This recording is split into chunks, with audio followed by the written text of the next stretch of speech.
Bannachten as Farcherugus Shiaght Laa. She Fiona McArdle Mish. I'm Fiona McArdle and I'd like to welcome you to Shiaght Laa. In Shiaght Laa this week, Sachar Mach Sho J Shiaght Laa, De Vunja Shiaght Laa, two kinsmen who wanted change, Edward and William Christian. As De Skeel and Keen, and two stories of the sea, with a contrast in fortunes.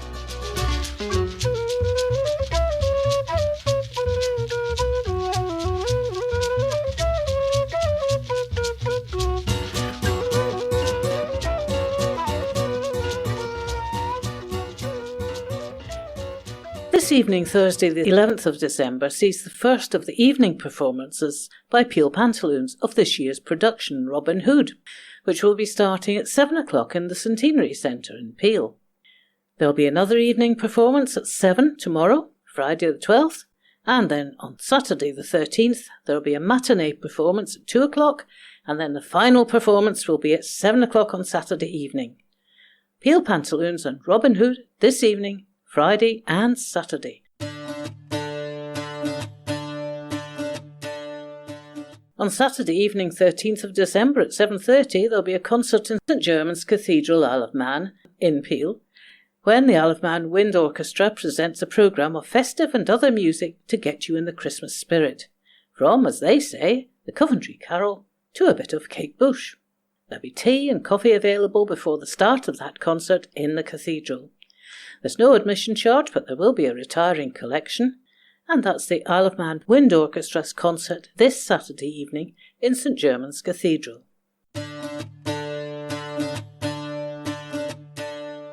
If you can't be in the West on Saturday evening, you can go along to the Institute in Laxey to enjoy the singing of Minds a Shanty, with an evening of sea shanties, songs of the sea, and some festive numbers too.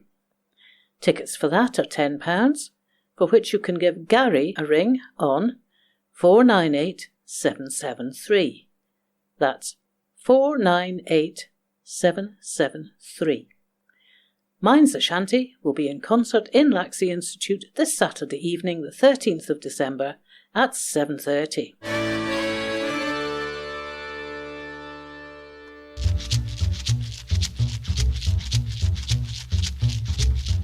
Ta dunjas gan siol on Shanachas Vannin, ach squache, nachvel sin shiga mekion an enamega.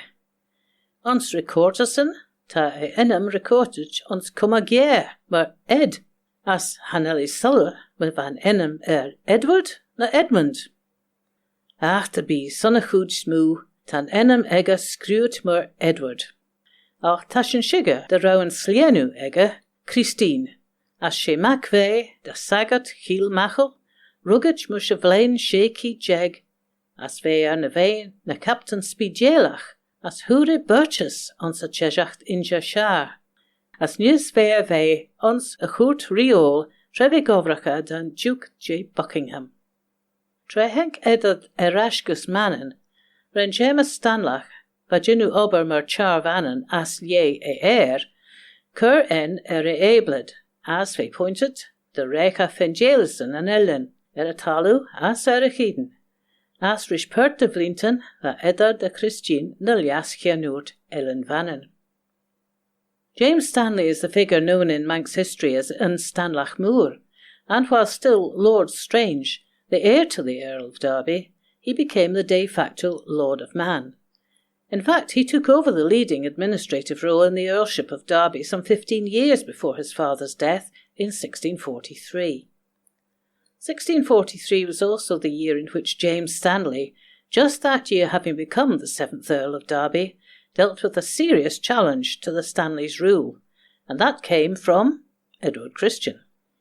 With James Stanley leaving the island to go and fight for the royalist cause, Edward Christian seized his opportunity, and he's described as the adviser, counsellor and persuader of an armed body of people who came to Tynwald to express their grievances, and who subsequently took part in direct action to support the non-payment of tithes. Tithes were payable to the established church, so evidently Edward Christian was a dissenter, as were so many who espoused the parliamentarian cause. Edward Christian's radical agenda as well as resisting the efforts of the Stanley family to turn the island into their own feudal kingdom, in which they owned everything and the Manx people were merely tenants, was most notably for a popularly elected House of Keys, something which didn't happen for more than another 200 years. He wanted the Deemsters to be elected by and out of the House of Keys, and they were to hold office for a fixed term of only 3 years. And he was opposed to the paying of tithes, as we've heard, to the established church. Edward Christian had the Manx militia take an oath of loyalty to himself, and they seized the minor forts round the island. However, they failed to take Peel Castle, probably because of a garrison of Stanley followers from England, and for that reason they didn't attempt Castle Rushen.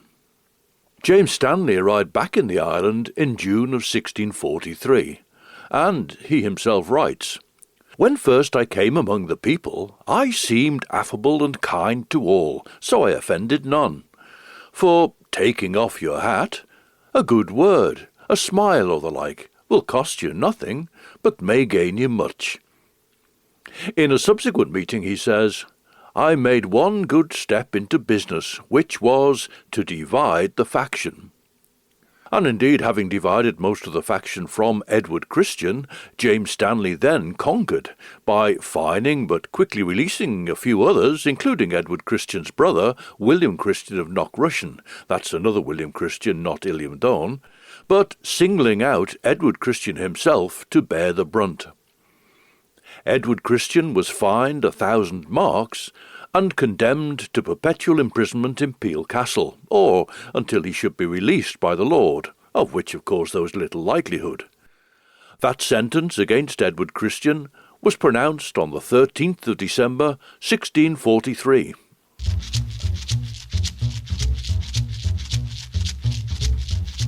Badén Edad Christine, de churgera eben luchtai Stanlach, as lie James Stanlach, de chrúri riacht ons illen vannen, red veach uliunt halu lesh charn vannen.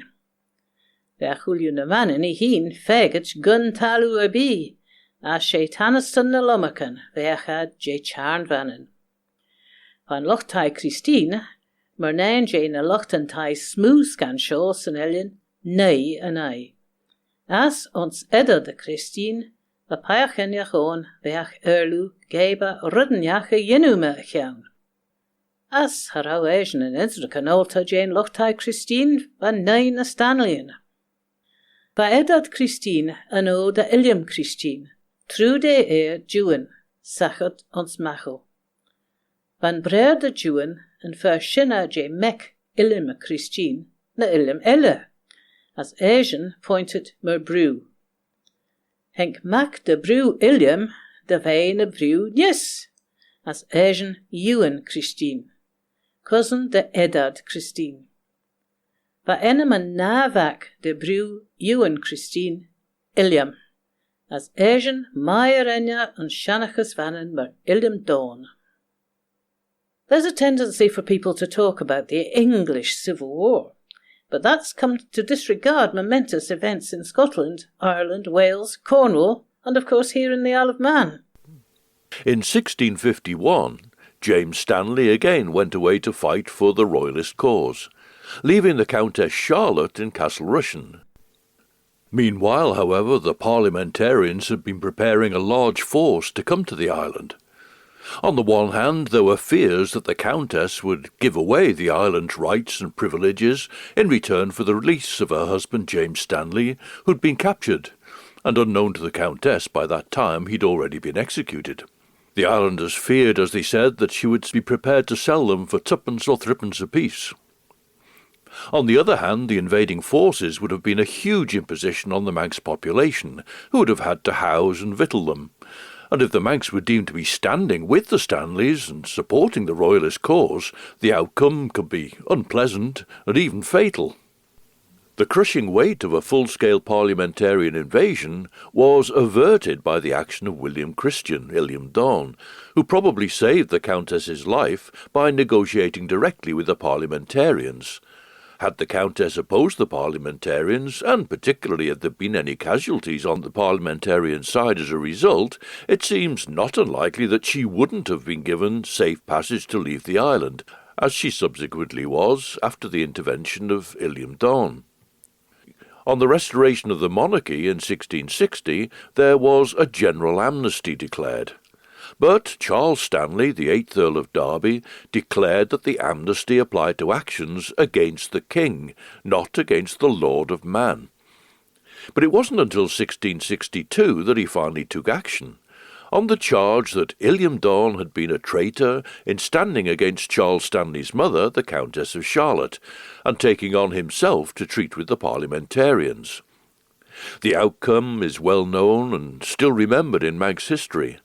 But the mandate for the arrest of Illiam Donn was issued, perhaps by design, noting Illiam Donn's kinship to Edward Christian, on the 13th of December, 1662. We heard of the action of Edward Christian and of William Christian, Illiam Donn, and Edward Christian's grandfather was the great-grandfather of Illiam Donn. That's to say, Illiam Donn was a first cousin once removed of Edward Christian.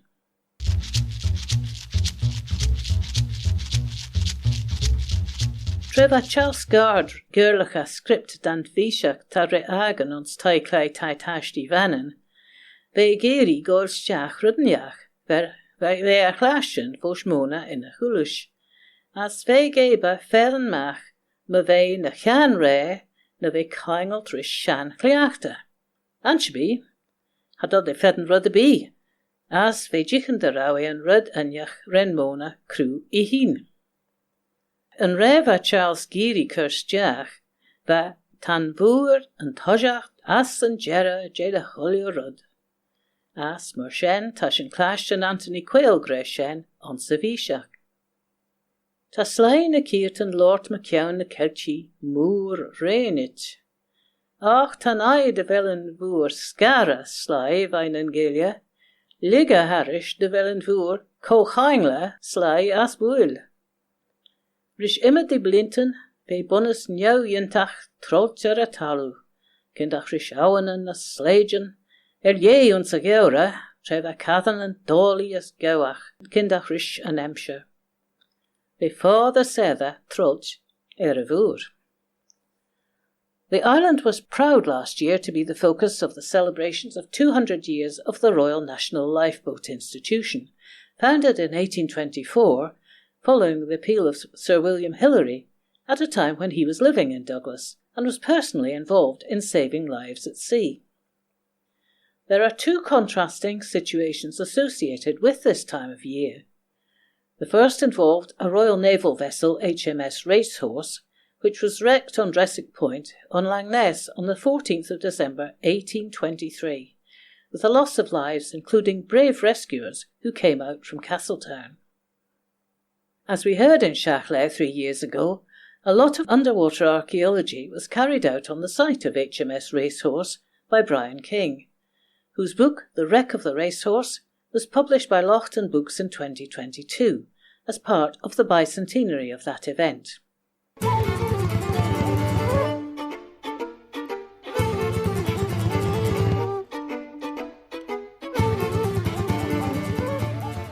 What was it particularly in 1968 that attracted attention to HMS Racehorse?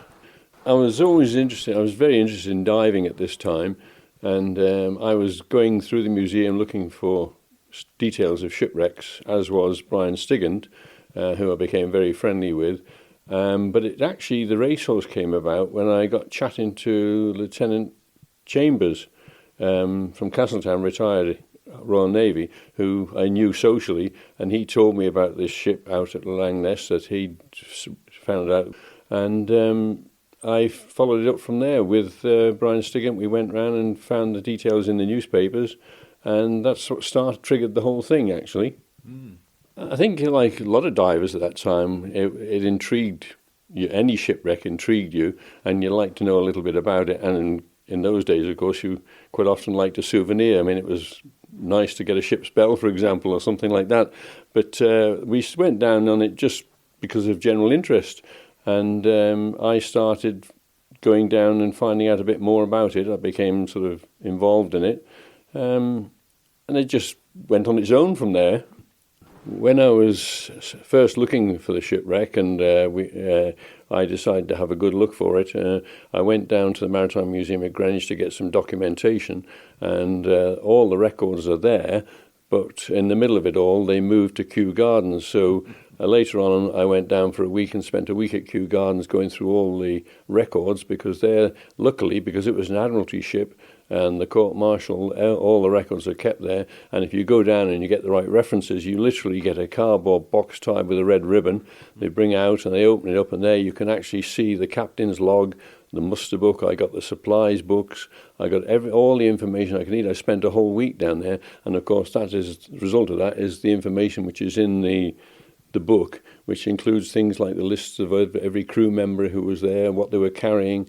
An interesting aside to it is that the cruiser class, of which the Racehorse is one of, there were over 200 of them built, was very efficient, and the Dutch wanted one, and they actually went out and captured one called the Grasshopper and took it back to Holland and put their shipwrights over it, and they then used it in their navy, but it was then recaptured back again. It was renamed the Irene by the Dutch and recaptured back again by the British. But what was interesting was about 40, 50 years ago, a book was published in Holland listing all the information that had been found under the name of the brig Irene, which is what the Dutch had called it, and we used that book as a reference for all the information that we could get off the shipwreck itself. But then you did develop it into a proper project. You went down in June 68 and did a very much organised dive on it. But then you had to learn extra techniques? Yeah, well, when we first went down on it, we were just recovering the artefacts that were on the surface, because at that time it wasn't a protected wreck, and any diver could go down there, and having dived on it and found it, we realised that lots of artefacts were lying around generally and could just be picked up and could possibly disappear. So we then in conjunction with the museum, Larch Garrard, as it was in those days, she encouraged us to go down and recover all the artefacts that we could find on the surface, as long as we logged where we found them. After that, it fizzled out a bit. We'd recovered all the surface artefacts that we could, and in fact, I wasn't actually a member of the Isle of Man Tobacco Club at that time. I was doing it freelance. So from there, it just lapsed. And Colin Colvin, who was also involved with this at early stages, decided to follow it up and try and get some ownership or get some protection for it. And it was he who worked and got the protection organised with Johnny Crellin from the museum, who bought it on behalf of the Tobacco Club. And it became a protected wreck. And nothing was done then for a few years. When we went back again later on to do it properly, by then the Isle of Man Tobacco Club, which I was a member of then, and of course they owned the wreck by this time, we had our own boat, so that helped considerably, as opposed to the early days when we were sort of cadging lifts out in boats. But the club had got a couple of 16-foot and 18-foot boats, so we did get out there quite easy, operating from Castletown Beach most of the time. When we first went there, of course, all the surface artefacts had been recovered by us initially, so then we had to start digging a bit deeper. And at this time, we weren't sure how about to go about it, so that's when 6 of us went down to the Mary Rose and worked on it, and spoke to Margaret Rule and explained the situation, and she gave us some guidance about how we could tackle it. But of course the Racehorse was totally different from the Mary Rose. Mary Rose was sitting in sand, a flat level bottom, whereas our Racehorse was in the middle of rocks and jagged rocks at that, and tides and various things like that. So it was quite difficult, but we used to operate quite often from Castletown Beach. It was the nearest place, and we had to time it right with the tides. But it was okay, because it was shallow and just had to be careful of the tides. When we did go back down, as I said, the surface artefacts on the surface had been removed, but we could see various things underneath rocks and things like that. So we had to start what really became an almost major excavation by lifting rocks. Some of them must have been weighed ton, half a ton, and certainly were 8 and 10 feet across.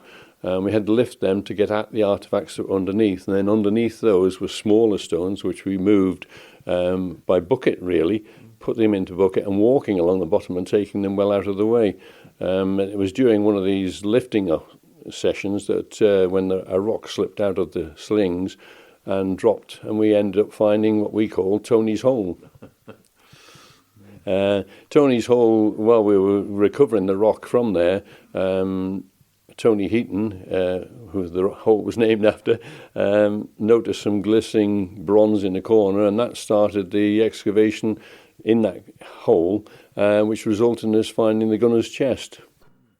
While we were carrying out an organised excavation there, we were operating from Castletown, and Castletown commissioners were very helpful, and they loaned us the land of a hall just in the square, and we actually had an exhibition there of the artefacts as we were finding them, and many Castletown people came in to see it, and that was the start of the exhibition, which we then held again later on in Loch Promenade Church, where we had something like 60, 70 artefacts. The book was from documents I've held all these years, and I was worried that they were going to be lost if something wasn't recorded. I'd tried before to do a book with record all this, but various things had got in the way.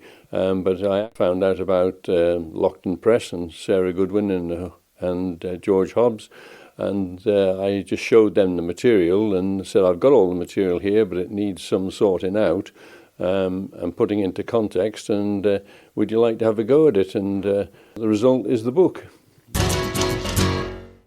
Brian King, who was involved in the mapping of the site and recovery of artefacts from HMS Racehorse, which was wrecked on the 14th of December in 1822.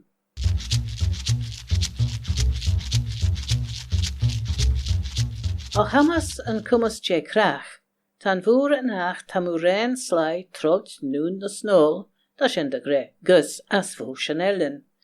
A sien yn ach ta cwdjan mwra as lanch da fi, roshtan yn elin.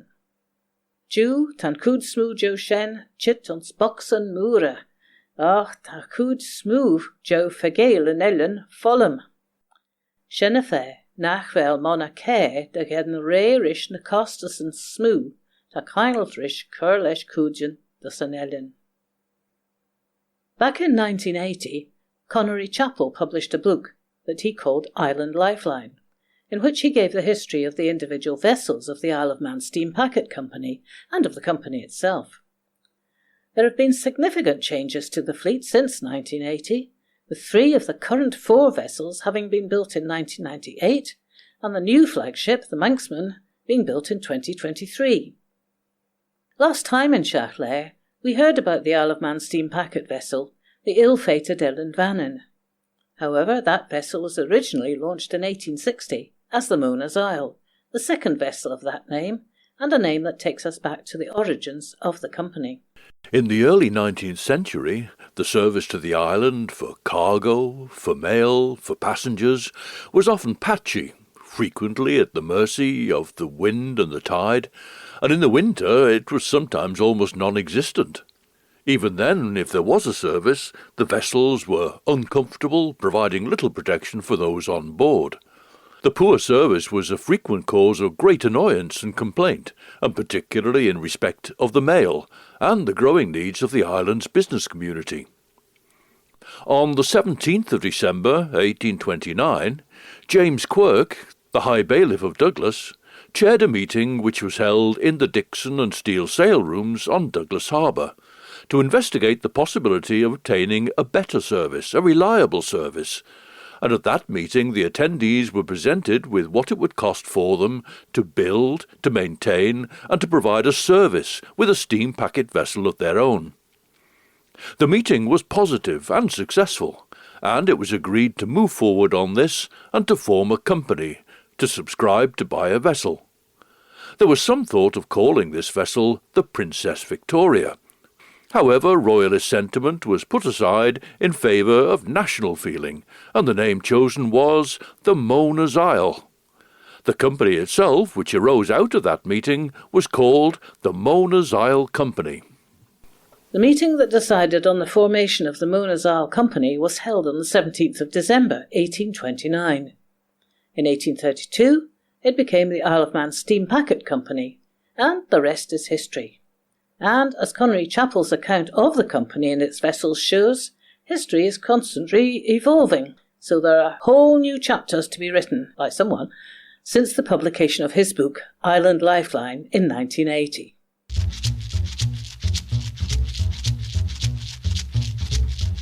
Now another musical date for your diary is next Wednesday, the 17th of December, when St Germans Cathedral, Isle of Man, is the setting for the students of University College Isle of Man's music course, both past and present, to get together for a celebration of their hard work and talent, as they promise you in the title, One Wonderful Night. You can expect an evening of Christmas classics and original music, and there will also be guest appearances. Refreshments will be available, and that's all starting at 7 o'clock on Wednesday evening, the 17th of December, in the Cathedral. UCM music students, past and present, with One Wonderful Night.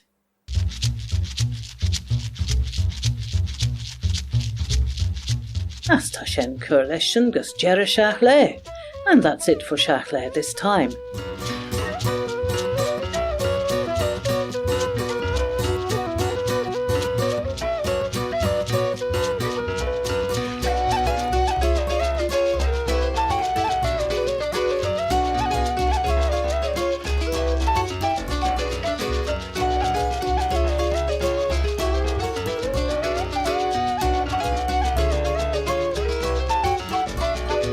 Next Thursday will be the final programme in this series. But now from me, Nish Fiona McArdle, Slán riú.